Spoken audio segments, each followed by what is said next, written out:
जैसा अन्न वैसा मन, जैसा मन वैसा तन और जैसा तन वैसा ही धन।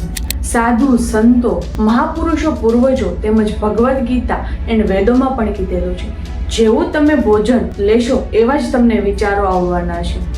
ઘરમાં જે પણ ભોજન પકાવે છે તે કેવા સકારાત્મક વિચારો સાથે પકાવે છે, એનો કેટલો પ્રેમ એની અંદર ઇન્વોલ્વ કરે છે. જ્યારે તે જ ભોજનને તમે ગ્રહણ કરો છો ને તો તમારામાં પણ એવા જ પોઝિટિવ વિચારો આવે છે.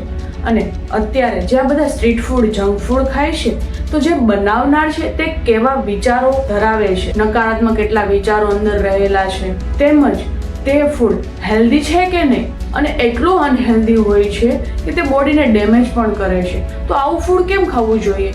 જેવું ફૂડ ખાવાના છો એવા જ વિચારો આવવાના છે, જેવા વિચારો આવવાના છે તેવું જ બોડી બનવાનું છે તમારું, અને પછી આર્થિકલી પણ તમે તેવું જ કમાવાના છો. તો હંમેશા હેલ્ધી, સાત્વિક અને પૌષ્ટિક આહાર લેવો જોઈએ, જેથી તમારા વિચારો પણ તમને એવા જ આવશે.